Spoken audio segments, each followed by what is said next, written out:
Imagine a royal cradle wrapped in gold, velvet curtains, candlelight flickering against the walls of a palace that had ruled the world. Inside that cradle lies a child, pale, fragile, barely breathing. He is not sick from plague or famine. No war has scarred him. His only illness is his family's legacy. For centuries, the same blood has flowed through the same veins. Cousins, nieces, uncles. Generations locked in a golden cage, marrying each other to keep their empire pure. 16 generations, one bloodline. What began as a strategy to protect power would become a curse carved into their bones, and the world would watch a dynasty slowly destroy itself, not with swords but with blood. Because this wasn't just a family's secret. It was an empire's destiny. For centuries, the House of Habsburg ruled half of Europe and beyond. Gold poured in from colonies. Armies carried their banners across continents. Their crowns stretched from the Alps to the Americas, and yet, behind that power was a single idea: blood must never leave the family. They believed their dynasty was chosen, sacred, that only their blood could wear the crown, but power that cannot breathe begins to rot.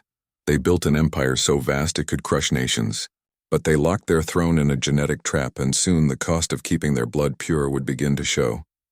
And to understand how it all began, we have to step into the royal halls where love was never free, and marriage was a weapon. In royal Europe, blood wasn't just a symbol, it was a weapon. A crown could be lost in a war, but a bloodline, that was forever. Every royal wedding was a strategy board. Marriages were not whispered love stories under moonlight. They were signatures on treaties, handshakes between kingdoms, and walls built around power. And the strongest wall of all was built from their own blood. In the courts of power, a foreign bride was a risk. A foreign groom could bring rival claims, but a cousin, a niece, a distant uncle, they were safe. They already belonged to the family, so they married inward, generation after generation, nephews to aunts, uncles to nieces, cousins to cousins. Royal blood folded over itself like a ribbon that could never untie. The family tree didn't branch outward. It looped back on itself. No family was more devoted to this practice than the House of Habsburg. To them, blood was divine. Their motto could have been carved in stone: "The world is ours, but the blood is ours alone." It wasn't just about inheritance. It was about control. Power wasn't shared. It was hoarded. The throne must pass not only through royal hands, but through the same veins. And so their family tree became less of a tree, and more of a knot. From Spain to Austria, from Bohemia to the Netherlands, the same names repeated across centuries. Marriages were less about hearts and more about signatures and seals. Sometimes the bride was a child. Sometimes the groom was a relative old enough to be her grandfather. No one asked if they loved each other. Love was irrelevant. To outsiders, it looked flawless. One house ruling across Europe. No foreign blood could sneak in. No rival could rise. Their portraits showed golden crowns, pearl-stitched gowns, and the cold confidence of people who believed they were untouchable. But what no one outside the palace walls could see, and what even those inside chose to ignore, was that with every wedding, they were closing a door. The gene pool was shrinking. Variations were disappearing. Nature thrives on difference, but in the Habsburgs' halls there was no difference left to give. A family so obsessed with preserving its power was, without realizing it, slowly erasing its future. What they thought was strength was the beginning of a silent, unstoppable weakness. Because you can silence dissent, you can crush armies, but you cannot bargain with nature. Blood doesn't forget, it keeps score. And with each generation, the Habsburgs were stacking the deck against themselves. At first, no one saw it. How could they? Royalty rarely looks inward when the world bows before them. The court celebrated wedding after wedding, the same families, the same faces. Golden feasts, jeweled crowns, endless celebrations. The empire was at its peak. But beneath the surface, something invisible was happening. Every generation lost a little more genetic diversity. Every child born carried not just the legacy of power, but the burden of their parents' shared blood. Traits that should have faded away instead grew stronger, more dominant. Their DNA was folding in on itself. It started with subtle signs. A distinctive jawline here, a slight speech difficulty there. Doctors of the time couldn't name it, but they saw it. courtiers whispered. Portraits were carefully posed to hide the most obvious deformities. Then came infertility, miscarriages, stillbirths, children born weak and dying young. The cradle, once a symbol of future rulers, began to feel like a coffin. One physical marker became infamous: the Habsburg jaw. The lower jaw grew unnaturally long, jutting forward and twisting the face into a shape no artist could fully hide. But this was only the surface. Beneath that jaw were far worse things: neurological disorders, seizures, digestive problems, infertility, and fragile health. In modern genetic terms, their inbreeding coefficient by the 17th century was roughly the same as if siblings had produced a child. 16 generations of the same bloodline had created what scientists now call a genetic bottleneck. But the royals of that time didn't have geneticists. They had priests. And the priest told them this was divine will, a trial, a test, or sometimes even a blessing. If a child survived, it was seen as a miracle. If a child died, it was God's mysterious plan. And so instead of seeing the danger, they dug deeper. More arranged marriages, more internal unions, more prayers over weak children.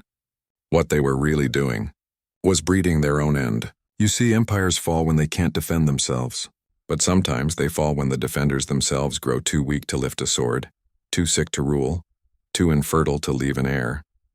And at the heart of this storm, waiting like a tragic prophecy, was a single child, one who would carry not just a crown, but the full weight of 200. That child was born into gold.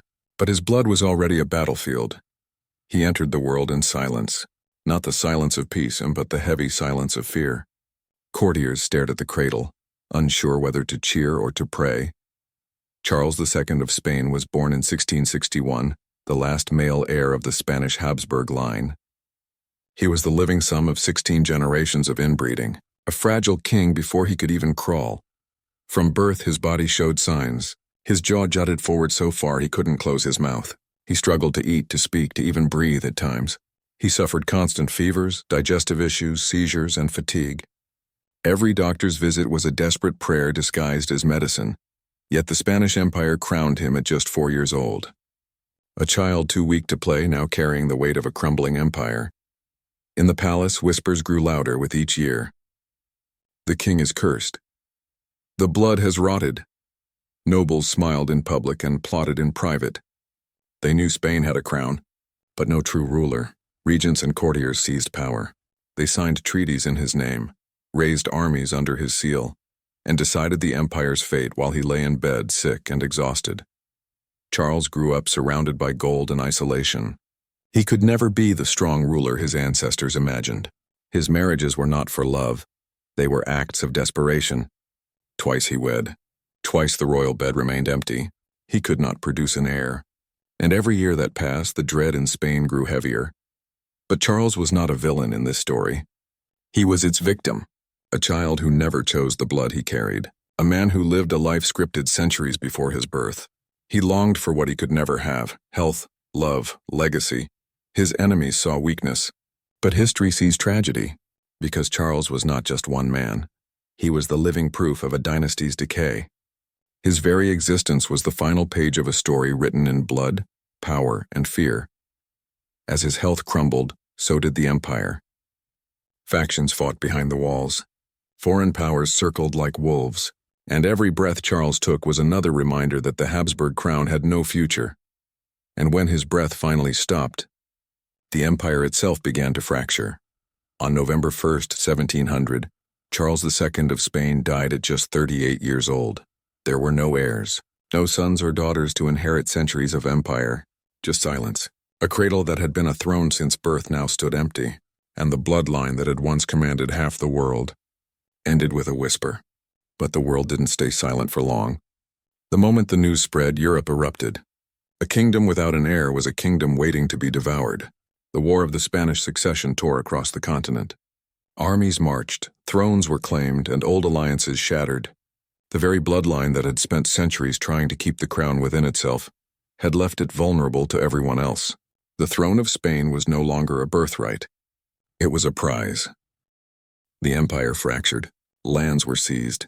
The Habsburg dynasty in Spain was gone, replaced by foreign rulers. Their careful strategies, their bloodline preservation, their marriages, All of it crumbled in a matter of months. Historians often describe wars as battles over land. But this war was born in a cradle centuries earlier. It was not a sudden collapse. It was the final domino in a line set up over generations. In their obsession to preserve the throne, they had forgotten the one thing that keeps empires alive: life itself. Blood must breathe, power must bend, dynasties must adapt. The Habsburgs did none of that. And so, their golden empire cracked from the inside. By the end of the war, Spain's global dominance had faded. Its golden age was over. And the Habsburg name, once whispered with fear and reverence, was now a cautionary tale. Not a story of how to gain power, but how to lose it. For centuries, the Habsburgs believed their blood made them chosen, untouchable, eternal. But the same blood they worshipped became their undoing. Their story is not one of heroes or villains. It's a story of power held too tightly. A dynasty so obsessed with keeping its throne, it built its own tomb. Their portraits still hang in palaces. Their palaces still stand. But their line, the blood they swore to protect, is gone. Empires don't always fall to invaders. Sometimes they collapse from within. And in the end, it wasn't swords or revolutions that ended one of history's greatest dynasties. It was a cradle and the blood inside it.